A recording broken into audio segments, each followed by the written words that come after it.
Hello everyone, it's Hoplite Mike, I hope you're all well. It's now been over a year since the release of Rome Remastered, and in that time a huge number of mods have been developed. The Steam Workshop now shows 322 items, and there are more held elsewhere. Therefore, I thought it might be a good idea to take stock of where we are, and make a video showing what I believe to be the best 5 mods you can play today. Just note, I haven't put these in any particular order, as they all have different design goals and are all great mods in their own right. In 5th spot we have the Alexander mod, called Alexander Total Overhaul V2. This mod features 3 different campaigns. Firstly, you've got an enhanced version of the original. This uses the same map as the base Alexander expansion, but has additional settlements and a lot more playable factions, such as the Indians in the east and a variety of barbarians along the north, like Illyria, Dacia, Thrace, and the Scythians. There is even emergent factions you can play as following the death of Alexander, such as the Seleucids and the Ptolemaic Egyptians. Each newly playable faction has a customized updated roster made up of units from the base game. My favourite part of this campaign is the diadochi embedded within it. When Alexander dies, the Macedonian Empire you've built up will split into the different successor states. If we take this campaign for example, it's been 42 turns and we've conquered about 26 regions, which has taken us east into the Persian heartland, and we are now bordering the Indians, which have been implemented into the campaign for this mod. As Alexander died 2 turns ago, I'm expecting the successor wars to start next turn.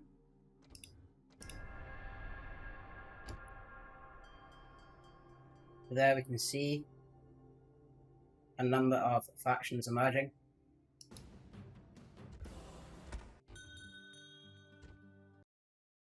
So the empire that we fought to build up has now split into the various successor states. We have the Seleucids in the east here.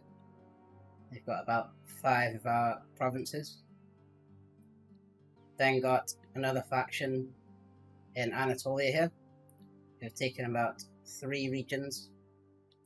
We've got the Ptolemaic Kingdom, or Egypt, that have a couple of regions here. And then lastly, the Greek city-states have revolted in Sparta. So it's a nice little bonus into the campaign, an end-game crisis, if you will, that you need to manage. But I think it's an excellent inclusion into the Alexander campaign, and definitely gives it a lot more playability. The second campaign is similar to the first, but it pushes the campaign map to its limits, so it's on a far bigger scale. Lastly, we have the Wars of Philip, which is a prologue to the Alexander campaign. This is set on a custom map spanning from the south of Italy across Greece to Anatolia. Philip was Alexander's father. He took control of Greece, which paved the way for Alexander's expansion into the east. This specific campaign even features an early Roman faction in the west, as well as separate factions for the various Greek city-state leagues, such as the influential Delian and Peloponnesian League. While this mod does not include new units, I wanted to include an Alexander mod because I find the campaign in the original game to lack replayability. However, with the variety of new factions, the choice of campaigns, and added diadochi scripting, I believe this makes the Alexander expansion more appealing than ever. In 4th spot we have the medieval mod, Chivalry Remastered. This was an old conversion mod for Rome Total War, which has now been ported over to Rome Remastered.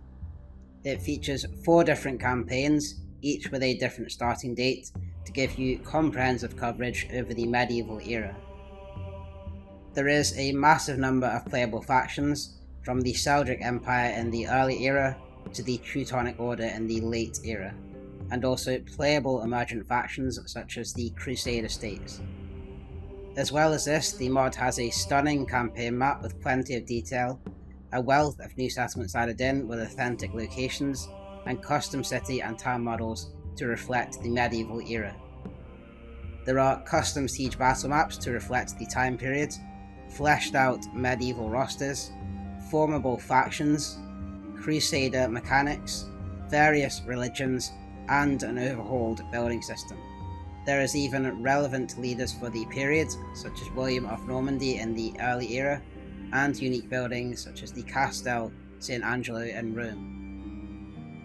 Some of the later campaigns are still in development, but they are more than playable, and as an overall package, this mod is a great all-round immersive experience.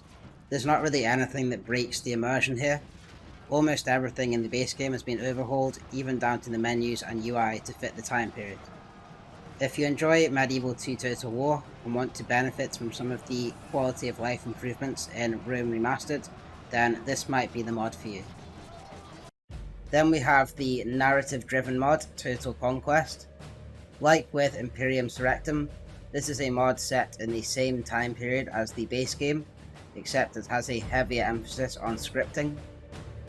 While the mod adds on a number of new factions such as Sparta and Athens, as well as new units, the main selling point of this mod are the events as you play through the campaign. When playing as Rome, you have a questline that begins with a battle against Pyrrhus of Epirus, with the next task being to conquer Magna Graecia. Once this is completed and you have taken control of Sicily, this allows you to confederate your ally in the north, the Etruscan. There are various military reforms, and taking notable cities such as Carthage prompts a story card. While Rome has merged into one faction, the civil war can still occur with the inclusion of the Senate system. I wanted to include this mod because the vanilla campaign is generally considered to be a sandbox experience. There are Senate missions, but for the most part, you make your own decisions on where you want to go and attack. The introduction of the scripts means there is a more story-driven element to the campaign, which keeps you wanting to play more, and I would definitely recommend giving this a try. Next up, we have the realism mod, Imperium Surrectum. This is a total overhaul mod for Rome Remastered, set in the same time period as the base game. The mod aims to implement greater historical accuracy, as well as more realistic mechanics, for a far richer and deeper campaign experience. As of right now, the mod is in beta and on a roadmap, but it currently features 31 playable factions, on an expanded campaign map which includes the full Arabian Peninsula and spans far into the east, with loads of new settlements. The unit rosters have been fleshed out with a stat rebalancing taking place to alter the way battles play out and ultimately make them more tactical but fun at the same time. The way recruitment works has also been overhauled. Recruiting in a newly conquered settlement takes time to build up to, and you have to choose whether you want to peacefully rule a settlement or force recruitment early at the cost of public order. The economic system has also been overhauled, with new resources and buildings, as well as changes to the existing building lines. Most factions start off loss-making, and you will need to put your armies to work to remedy this and slowly develop a robust economy. Overall, expansion is much slower, and more in keeping with the rate of progress you might expect from this era. The rebel faction has also been redesigned and puts up a much tougher fight. A lot of the changes the developers have made are based on historical research, which again speaks to the design goal of this mod. Additionally, there is a new culture system, new traits, updated environments, and loads more. Overall, this mod provides a much more immersive experience than the base game. Lastly, we have the fantasy mod, The Lord of the Rings Total War Remastered. This was an older mod for Rome Total War that was ported over to Rome Remastered. The mod features 2 campaigns, the original Third Age Tale, which is the campaign from the original mod, with 105 regions and 14 playable factions with remastered assets. Then we have the War of the Ring, which is the updated campaign for the remaster and features 290 regions and 17 playable factions. There is a lot of variety here. You have the choice of different elven and dwarven factions, as well as the different prominent kingdoms of men, like Rohan and Gondor, or you can play some of the Forces of Evil factions, like Mordor and Isengard. Each faction has a different feel to it and increases the replayability of the mod. Lastly, there is even a heavily scripted Fellowship of the Ring campaign, which allows you to cross Middle-earth with Frodo and ultimately destroy the ring in Mount Doom. There are fleshed out rosters, with the unit designs closely aligned to the movie aesthetic. This even includes the more iconic units such as the Fell Beast, Trolls, and the Ents. There are custom models for the characters we know from the films, such as the Fellowship of the Ring and the Nazgul.